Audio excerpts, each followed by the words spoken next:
Then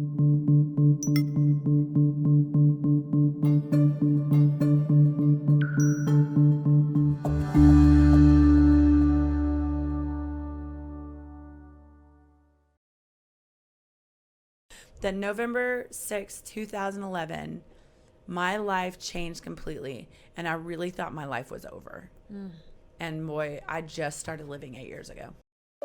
Everyone has a story. Pretty crazy evening. Hustle and see the fire that has fallen. We all take a different path and face different hurdles. I'm your host, Sarah Strackhouse, and in this show, I get to interview inspiring women who are dedicated to making change. The world is tough, so be tough. Welcome to the Strackhouse.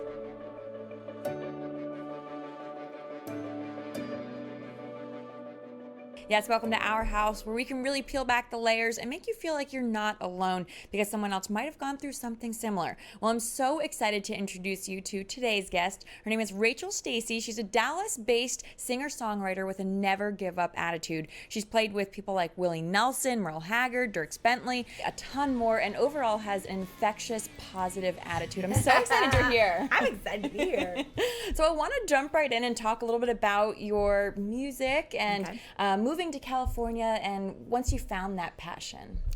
I think it's interesting you asked that because I think I found it at 4 years old. Wow. And I was raised in Oklahoma. I was born in Illinois, raised in Oklahoma, and then I moved to California. Okay. But when I moved to California, it was right out of high school. I'd only been out just a few years.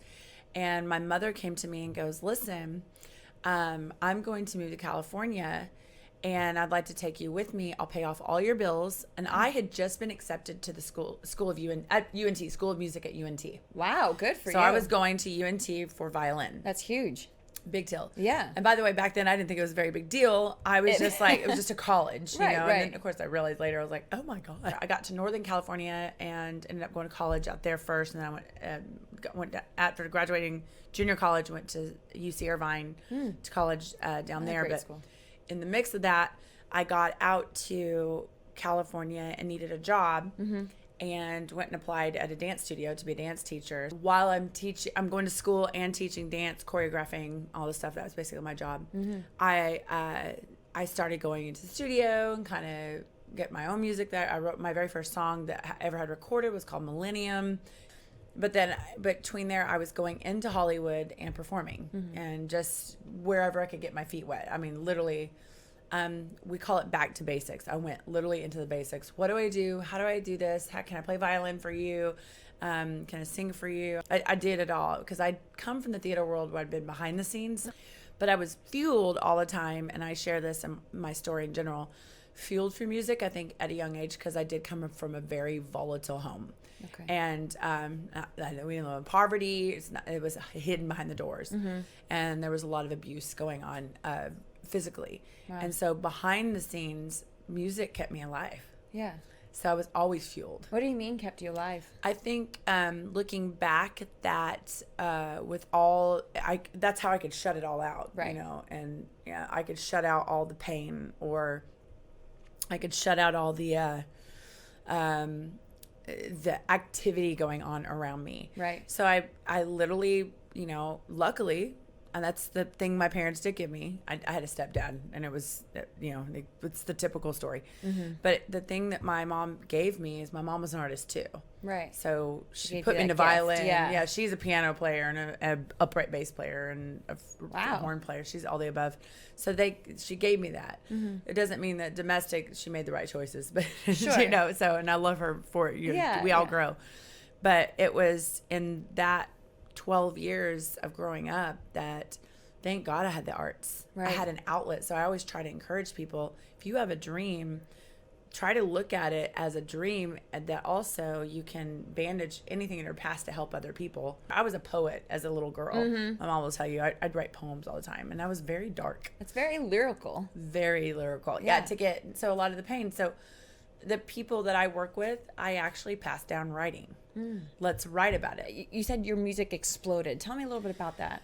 So when I was in Hollywood, you know, I just got involved in the scene. Yeah. So I graduated from UC Irvine and ended up moving into Hollywood. So within 2 to 3 years of living there, I had built my band. with a great set of guys that were already pros. And they brought me and they're like, oh my gosh, fresh meat. I mean, I know it sounds bad, but I was like a fresh voice and fresh everything. And then I started the band together, and then we started playing clubs. And our biggest club was, we played all of them in LA, but the gig Hollywood became kind of my home. Right. So just within a short time, we decided as a band to go out on the road ourselves. So 3 of us in the band started booking all over the United States. Wow. We come back, we ended up getting a deal for my song called Damn You Look Good.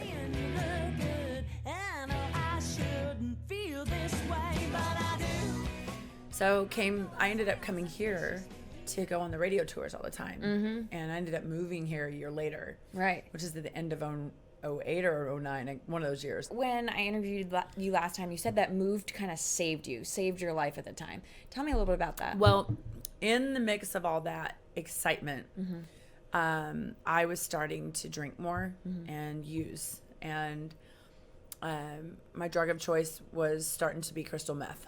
Wow. And I like to tell that story and be honest about it because it looked glamorous to the outside and I was just miserable inside. So all this excitement that's going on, I was hanging with the wrong people. Right. Not the people I mentioned to you. They were the good people. Right. I was hiding it from everyone, or so I thought. Yeah. And I moved. Once I moved, I stopped again. Yeah. But I did. Great. I did eventually pick it back up until I've been in recovery. Yeah. So it took about 2 years for it to kind of finally take me over and almost kill me. Wow. But in that move from that last time too, we were talking about my career. Personally, I was falling apart.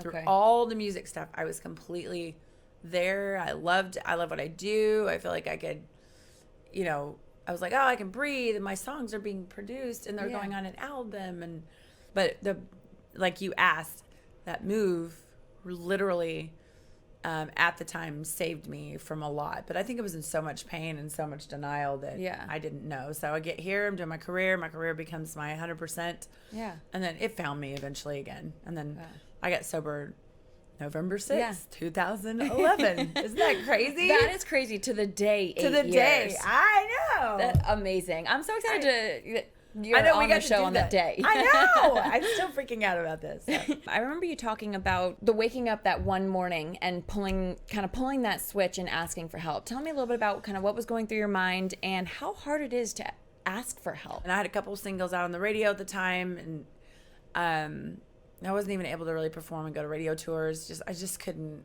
I think depression had set in, but I was partying so much that I wasn't dealing very well. Yeah. Now this is when my alcohol had taken over. I'd stopped the drugs. I'd actually gotten tired of that anyway, which is funny. Yeah. I mean, it's still part of my story. Right. And I was in anyway, that's part of my story. But it was the answer to your question. November 5th, 2011, we had a show, the band and I got extremely, I blacked out. I don't remember much. People were calling the next day. I always tell the story that in the blackout, all I remember is kind of coming to, and I was crawling down my hallway of my house screaming, "Don't leave me, don't leave me." And it's such out of a movie. Yeah. And I used to be embarrassed to tell that story, but now I've told it so many times that I'm like, no, people need to hear this. Part of your story. It's part of my story. All I remember is doing that. I fell asleep, and then I woke up. Right. And I was in bed, and I was like, what happened? Oh my God, what happened last night? And I was like, it was terrible. I was like, normal people don't think like this. Normal people don't do this. Literally went and I'd met a woman the week before with a lot of my same problems. She was beautiful. And I was just like, I want to be her, It's like, and I went on the couch and I laid there and I was just like, I got to make a phone call, and picked up the phone and I was like, I need help. And she was like, well, why don't you meet me at a meeting? And she was just visiting from Connecticut, which is crazy. Wow. And she's, God, 100%. Yeah. And so I went and met with her, and it's been history ever since. I mean, I've been through a lot in recovery, but it's, if I can help anybody, it's that, I'm in a position musically and stuff like that. A lot of that drug addiction and alcoholism, people turned away from. But at the same time, I was also attracting the wrong people. And if you're attracting the wrong people, there's no advancement in your life because there's everyone's doing this to you instead Right. of lifting you up. Right. And you know, a lot of people that used to hang out with me or whatever, I'm sure that they watch this like me. I'd be like, are they talking about me? Yeah. No, you know who you are. Yeah. But you do. Yeah. But Yeah, you really actually. do. You really do. You really do. But it was, I think, overall, that morning, this morning, Yeah. 8 years ago, it was interesting to wake up and now sit here with you and be like, oh, I was so ashamed of my life. And I really hadn't lost everything. Right. I literally, but through my life, I've had so many enablers, unfortunately, through the music world that would kind of pick me back up because I was talented enough for them to like, no, you got to do it. Right. I guess my point to that whole thing was that behind the scenes, my stepdad was extremely volatile. I couldn't say anything right, nothing. I mean, you know, the abuse was bad enough that, I mean, I'm just a little girl, you know, and my poor mom, he was a big guy. Yeah. And so what happened is I developed these defense mechanisms that I have to work through every day to not fight all the time because that's my natural go-to. To get defensive. Oh, yeah. Oh, yeah. I immediately want to fight. Where you were used to being that fight or flight mode. Yep. And for me, when you're young like that and the abuse is there, you can't fly. Right. So what do you got to do? You got to fight. You got to come out hands up. And it's funny to talk to people now, and I mean, I've got a tough side that a lot of people that knew me in my past knew and saw, and that I was not proud of. And it was meaning all that was is a scared little girl up in a corner going, "Please don't hit me, please don't hit me." Right. And so when someone had told me once, they're like, your story actually helped me see that, you know, that defensive little girl inside of me. This is women at work. Actually benefited me in my career for a while. Right. The problem with that, you can't keep fighting. At a certain point, there's a crack. You got a crack, and you got to stop surrounding yourself with people who pull you down. But what I would do is surround myself with people I could help, therefore enabling me to still have some control over what's going on around me. I don't know if that makes any sense. Yeah, no, absolutely. So I didn't have to deal with the pain. Yeah. But so tell me about once you got into recovery and you're kind of working through things, you know, if people are in that point of recovery or they have questions about how to get help, what kind of advice can you give them?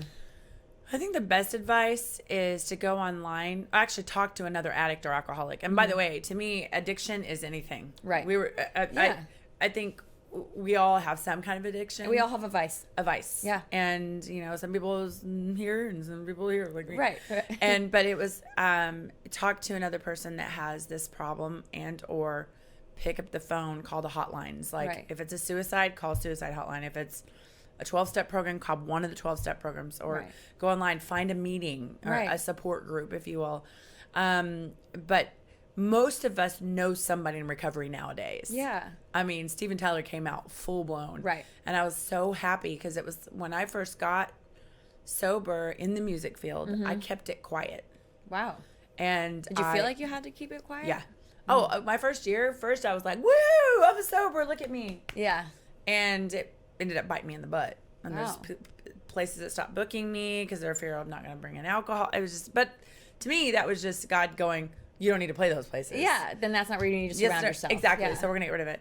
And then about 6.5 years later, you know, I was on the M2 The Rock show, and he just kept interviewing, and the truth came out. I mean, I've told my story in the support groups. Right. But not like this. And I was public about it. And it was the first time I went, oh, I guess I don't think I'd be sitting here with you today if I hadn't been on his show and kind of coached. That's incredible. You know, now I'm engaged to him. Yeah. Well, and I was going to say, and for those who don't know, who might not have heard, M2 The Rock is actually how I originally met you, Rachel Stacy. and M2 show is incredible as well. I'm going to make sure that there are all the links and everything in the captions. And I want to play a quick little clip of their engagement. We pull for each other, and because I love your passion, how you work, the way that you are here is the way that you are in the real world, and your passion of singing. And, you know, I want to be a part of that for the rest of my life with you. And what I mean by that is that I want to take this opportunity to propose to the woman that I love so much. And we'll work on the last name, but I just want to propose to you and ask you if you will marry me. and we have a lot of people watching this. Oh my God. And I want to take your hand in marriage, and we'll plan the date later. And Mama, we have a lot of people watching, and will you marry me, Rachel Stacy? Yes. Oh my God. But yeah, My you were reaction? sitting in this chair. You were so shocked. It was so cute. I was like in What the is corner, happening? like I was shaking. I was so excited videoing you. Yeah. What's so funny is I get to tell the story. I'm like, I go into real news and everyone's like catering to me, and I just feel like such a rock star that day. And I was like, you guys always have. Well, But yeah, I mean, you you always still treat me, but everyone was just over the top, and then now it made sense. right? Everybody I know. knew. I was like shaking. I was so excited. I I was like, oh know. my gosh, what if I accidentally slip or say something? I'm gonna ruin everything. But I mean, that was such a special moment, an honor to be a part of. But you know, and you I got guys, to meet you. Yes, exactly. And I'm so happy you're here telling your story to those who, might hear your story and say, I can relate. I need help. How do I do this? What do I do? And it's funny you said that too, because here, and remember, everyone has their own beliefs. Yeah. And I have a strong belief in a higher power, which is I choose to call God. Mm-hmm. And there's a lot of people out there that just quit their addiction no matter what. I mean, they just quit and they're like, they don't look at it. There's some of us who need more help than others. Sure. If you feel like you're struggling with any kind of addiction, but mine being drugs. And, it's weird. You're like the first person I've ever said crystal meth on the show with, like full blown. Right. That word. Empty the Rock, we talked about meth or whatever, but it's that's his show. That's his premise. Yeah. But with you is the first kind of, interview where I've actually gotten to say that, because I had to hide it because I was just like, well, yeah, I was an addict. I was an alcoholic. Right.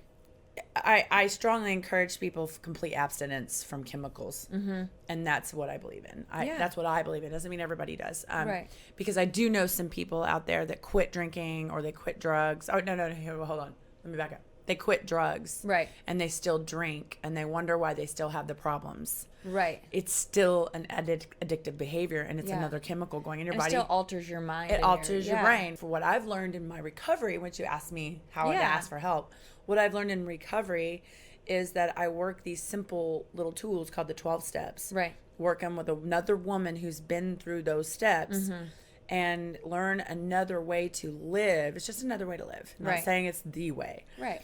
What I learned at the end of the day is that my brain did not function because it did not have the tools to shut it down, which means I was covering pain up through chemicals. Wow. And no matter what it was, I've done it with food. I've done it with shopping. Sure. Because that chemical builds in your head. I think with us, I love someone said this to me, like Adderall became my replacement for meth. Okay. But I was medically prescribed. Okay. But I was over. So you felt like it was it was legal and I was okay, but I was on Right. 270 milligrams a day. Ooh. That doctor was giving me that much. And I'll Yeah. never forget when I got sober and they were like, you need to get off of that stuff. Yeah. Because it's beating your dopamine. Right. If someone's feeling like that, I think even not being able to sit still is part of our disease as well. It is a disease. Addiction is a disease. So, and when someone wants help and they're just, here's what our society does. And I'm just going to flat out say it. Right. I think what happens is we see commercials. Oh, I am depressed. Oh my gosh, I have all those symptoms. Right. I better call the doctor and get on blah, blah, blah. I find that the biggest cop out ever. Right. Now, there are people who need medicine. I'm not saying no. Yeah, of course. But it's just the first thing we think of is, oh my God, I'm depressed. Well, wait a minute. Let's look at everything. Let's find out what's really going on. And I deal with depression, so I get it.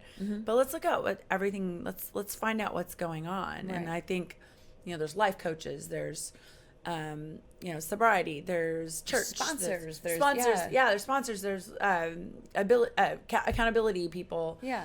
But you can. It's what you want inside, how you're feeling inside. Right. And that hole that we feel is through, and I always tell women this, that hole that we feel, sometimes it looks like shopping, food, men, whatever, name it, shoes, let's say that's shopping. But this big black hole that sits in here, which is our soul. Yeah. And what are we filling it with? Well, if we're filling it with everything I just told you, what's left? Because that's an instant high. Yeah. What about when it's all gone and that Right. hole's empty? When you're broke, when you've eaten all the food, Exactly. What happens afterwards? And Sure. sometimes that dark hole has to be filled with something, which in my experience, it's God. So many, from housewife to corporate, there's no matter, and we're talking about women here, I think that we have such a liability that this dark hole we will fill with anything to prove to everybody we can be strong women. Yeah, it's an interesting complex. My first sponsor in the program had like 30 years and was married for 50. Wow. So she was like almost like, I mean, like a grandma-ish. Right. Safe. Very safe. And my second one became like someone just a few years older than me. Okay. That wanted everything she had. She'd gotten sober at 17 and had like almost 30 years also. Wow. And she was just a few years older than you. Yeah, she was, well, like I think 10 years older than me or whatever. Yeah. And so she was like a big sister.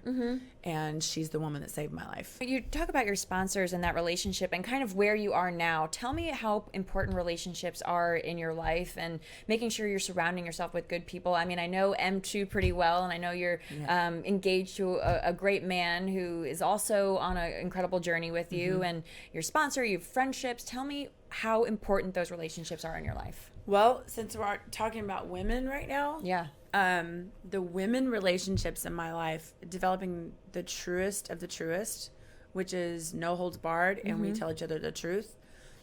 I'm learning in the program. Is that hard? Yes, because you have to reach out and ask for help, but you also have to help. Talking to these women, it betters my life in my relationship because I'm able to see my part. Right. But I'm also able to validate the recovery side and go, okay, I'm on the right path. Right. I'm just doing the best I can. My survival skills are not very good. My survival skills are, as we discussed, painful. They're very painful. Sure.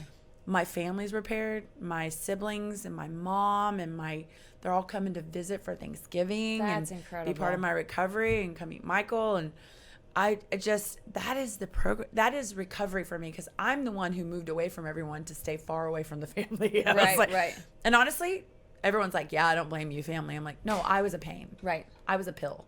And to admit that on camera to somebody. It's hard. Yeah. Well, it's self-reflection, something that I think everyone, no matter what they're going through, has trouble admitting. I see my mom differently now. You know, I see what she went through and the pain. Like, she just did the best she could. Like, right. I mean, oh my God. I mean, to be that codependent and want to love a man so much that not realizing his abuse is just killing her. Yeah. Because she was getting abused too. I found out later, afterwards. Wow. So that through that and forgiveness and just going, you know what? They are who they are, where they are anybody. Yeah. I get to have a great relationship. So the importance of the women relationship, see where it went? Okay, so I can be better in my relationship, but I can, oh my God, I can have a great relationship with my mom. I can have a great and work on that forgiveness. Exactly. I know that's hard. No matter what, forgiveness is tough. Forgiveness is very tough. It does not mean you have to go in and buy them candy every day. Right. Because you don't forget very easily. And it's not saying, like, I just randomly text my mom, which I never did because I'm so involved in me because I'm painful. I'm a dark artist, you know. But I would do little, like the other day I just texted her. I was like, "Hey, thinking of you. What are you doing?" I mean, and I'm sure she loved that. And it's so hard to explain to people when they ask how recovery works or whatever, that how it works, because I don't know how to tell you how it works. Yeah. I just know that I did what some other woman, the woman I told you, who saved my life by telling me the truth. Yeah. The repair starts with filling the hole with something other than yourself. The repair starts with, you know, oh, look what my family did to me. I could do that all day long. Right. And I get to work with these other women who come back with these stories, and I start to appreciate my mom a little bit more. Yeah. I did not grow up lack of anything. I just told you at the beginning of this interview that she gave me music. Right. So I'm going to complain? Right. She was sick too. She didn't know how to get out of a bad relationship, you know, and wow. I mean, to fast forward to sit here to get to say that to you, that's all about filling that hole with a higher power, if you will, God. Yeah. Anything you feel other than God is going to be your higher power. If someone's watching this and they catch just a piece of it, or they're kind of doing other stuff while they're listening, and one thing sticks with them, everything else goes over their head, one thing sticks with them, what do you want that to be? All that pain I gave you, if there was one thing I could pass down, is that any of that darkness that you're feeling, like anxiety or pain or whatever, and you feel like there's a certain thing of addiction, if you will, even if you have questions about addiction, reach out. There is hope. Right. I'm trying to show people, no matter what, go chase your dreams. Life's not over. And women get to a certain age and they just go, no, I'm just too old. No, you're not. No, you're not. If you listen to my lyrics as a writer, you know, I've got more music coming out. You've heard, I have a lot of angst in there. I have a lot of, each album gets a little softer, but my first album to now, and some of the pain gets worse and worse, meaning through my recordings. Yeah. That I only hope that my music can relate to people and them understand that there's hope to get out of that pain. Yeah. That makes me so honored that you're here talking about your story and helping other people and sharing, and thank you so much for coming on. Thank you for having me. I have to brag about you for a second. Is that when I came into the Into the Rock show, he had me on as guest every few weeks. Is that when, like there's certain, I connect with women. I always have, but there's certain women I just like, we kind of immediately go, ah! Yep. And that's me and you. You can click with, with, like yes, we just clicked right. immediately. And I love all the women I've met. I'm just saying you and I right off, we're like, oh my God, Oh, yeah, immediately I was like, man, she is cool. And I was like, I am so excited that M2 is engaged to her. This is awesome. But for you, there's an energy in you that wants to help people, and I think that we start attracting that, and that the guard comes down in order to hey, let's do this together, because if you and I don't do this together, how are we supposed to help?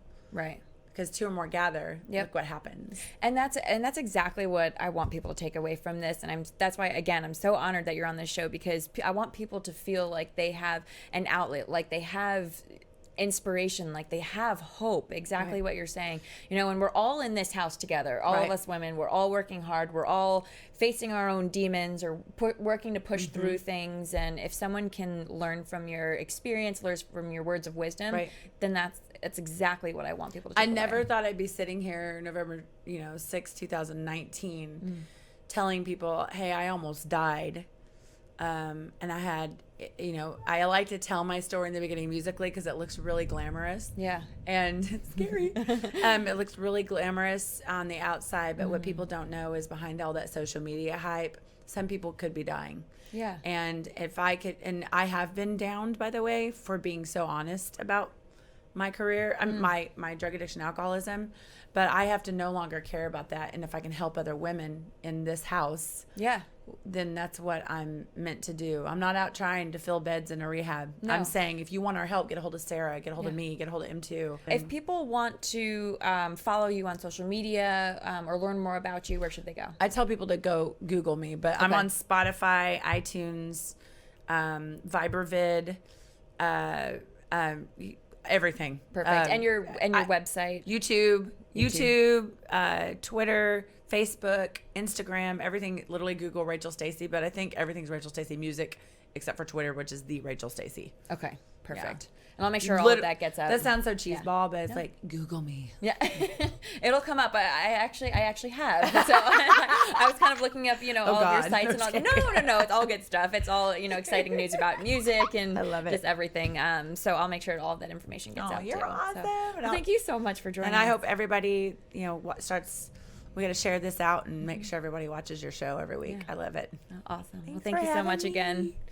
Well, thank you everyone so much for joining us. I hope you leave feeling inspired. I'm so inspired. Literally got goosebumps like probably 8 times that whole thing. But thank you again for joining us. Don't forget to follow, share, like the Strackhouse on all social media platforms, and all of Rachel Stacy's information will be in the captions.